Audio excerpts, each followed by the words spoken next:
This video is brought to you by Roguedeckbuilder.com. Purchase a playmat today and help us make the move to our new studio. We have over 10 playmats to choose from. Visit Roguedeckbuilder.com. Hi there, it's Kevin with Roguedeckbuilder.com here with match number 1 with our top number 4 Nivix Cyclops.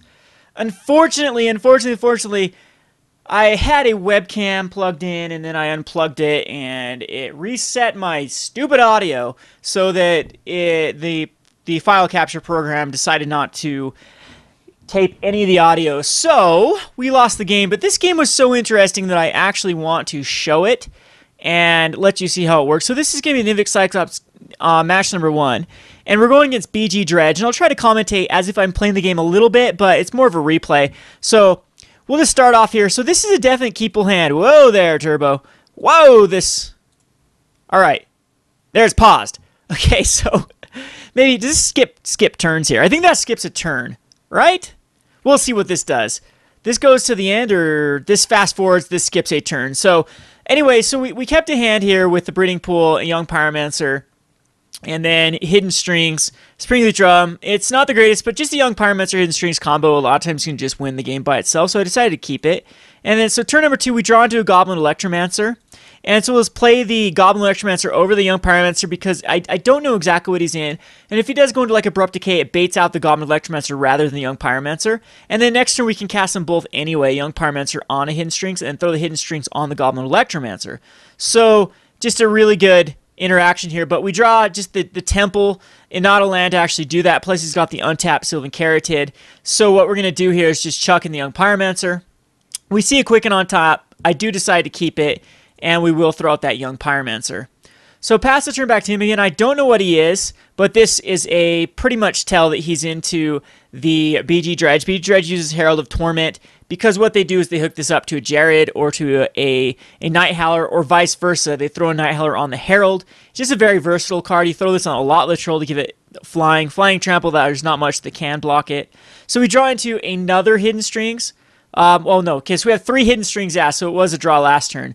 And we draw the Quicken. I decided just to try to find something with the Quicken. And we find a Temple of Mystery, which is fine. We get more lands, and we see a Blistercoil Weird. I put that on the bottom. We cast a Hidden Strings, tapping down his Herald Torment. Now, this is what I'm talking about when in the deck list I said that Hidden Strings acts as pseudo-unblockable because I'm going to tap down his Herald Torment and untap the Breeding Pool. And then we can cast another Hidden Strings either next turn or this turn, but I decided to do it this turn so I can just start to overwhelm with the elemental tokens. So throw this one on the Young Pyromancer, and then we'll have 2 activations when these guys get in for 4 damage. He's down to a 16. We're starting to get a zillion elemental tokens out. By zillion, I mean 5 at the moment. And I kept up Hidden Strings to do it again the next turn to tap down a blocker and get in for more. Because I highly doubt he's going to block with Herald of Torment. He's got a pretty terrible draw with BG Dredge with 0 Dredge so far. And I see Jared. Now I know exactly what he is, and I know that he's stuck on no Dredge cards. So I decided to cast a Quicken. Just that's what we draw into to try to cantrip a card and put out another elemental. We find another Shivan Reef. A little bit. We have too many lands at this point, so not too excited with that draw. But we will Hidden Strings, tapping down his blockers, and again throwing it on an elemental.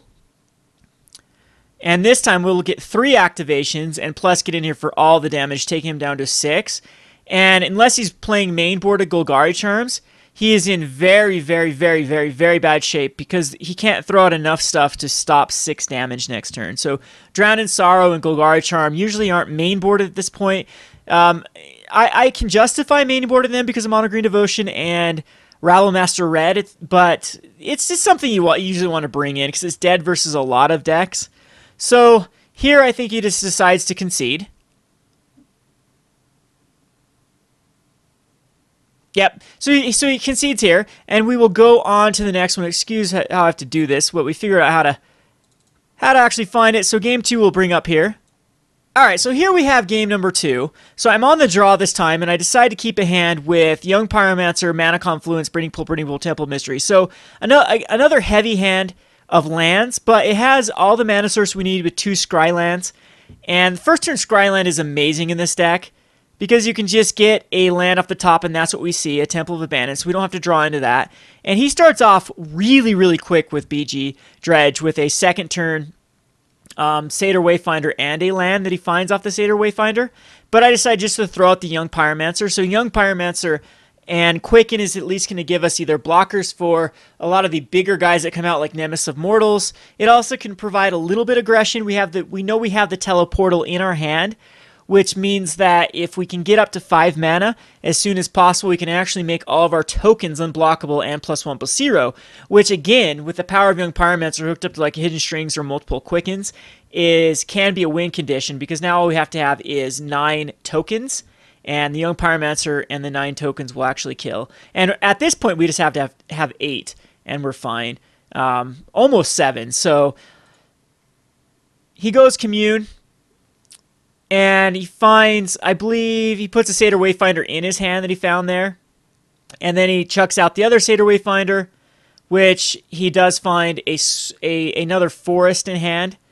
So again, this is a great start with BG. I'm not going to block, of course, that'd be silly. So I decided to go for the Scryland over the Breeding Pool, because I was really thinking that next turn he's going to have 5 mana. He has 5 cards in hand, so Shadowborn Demon is going to come out, and I thought, okay, we'll bait the Young Pyromancer, that's fine, and keep the Nivix Cyclops up, because we do have a kill in our hand between the Armed and Dangerous and Teleportal. So that's why I decided just to Temple of Epiphany and scry away. And then we can Quicken on his turn to throw out at least a blocker.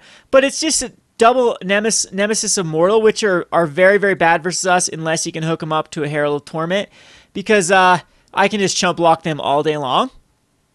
And I'm not going to block a Satyr Wayfinder. I'm going to keep up blockers for the Nemesis of Mortals, because he could actually activate both of them next turn. He does have, well, only one. He's got 5 cards, 5 creatures in his graveyard. But if he dredges again, it's really close to being able to activate both Nemesis of Mortals. If you can generate, like if he drops a land, Golgari or Grizzly Salvage find 2 more creatures, he'll have 4 mana open to actually monstrosity both of these, and that's 20 damage, which I cannot take. So draw into another Quicken and a Titanic Growth. So is what we drew off the, oops, trying to click that OK there. So I do decide to go for the Nivix Cyclops. A little bit risky, but again, if you go Shadowborn Demon, we can still keep putting elementals out. But this means that I do have a turn 5 kill here if he doesn't put out a Shadowborn Demon. And we see Jared come down, and Jared's pretty big. He can start sacking these. In fact, he has 6 mana. Yeah, it's getting really close to actually killing me just off of the activations of Jared. So we do need to go for it this turn. I'm not going to Quicken, though, because Quicken's a free card. So we see a Goblin Electromancer. That's not what I want to see. And we're going to Quicken just to try to find another land, because we do need another land to cast everything. And we do find that land, so a bit of a luck there, because now we have all the mana needed to go Teleportal on the Nivix Cyclops, which turns him into a 7/4 unblockable, and then Armed will turn him into a 12. Yeah, it's going to be a 12/4, so even if he was at 24, we'd still be able to kill him. So that's the power of Nivix Cyclops. Any deck that doesn't run tons of removal, which he had like Golgari Charms and Bile Blights and whatnot, but Nivix Cyclops is our MVP here, not Young Pyromancer, which did kill him on game number 1, so I think that's why he brought in a lot of the hate for it. But it really is the Cyclops what the deck is built around, and it dodges both of those. And again, decks that don't really want to interact, he wants to set up his own board presence. I want to set up my board presence. I'm going to be able to race him. So again, this is exactly what makes Nivix Cyclops powerful, is against green decks that try to flood the board, and the Teleportal is just very powerful in here. We have hidden strings at this point, wouldn't be able to tap down enough blockers, so that would have been a bit of an issue. So it really was Teleportal we needed to find. But we do have blockers for a while, and we can keep kind of tacking down with Nivix Cyclops. He does have chump blockers as well with the Satyr Wayfinders. So anyway, it was a little bit lucky we had everything set up perfectly for this win, but it did get the job done. Anyway, this has been Ken with Roguedeckbuilder.com. I apologize for no live commentary. Next games definitely will be live. Thanks for watching.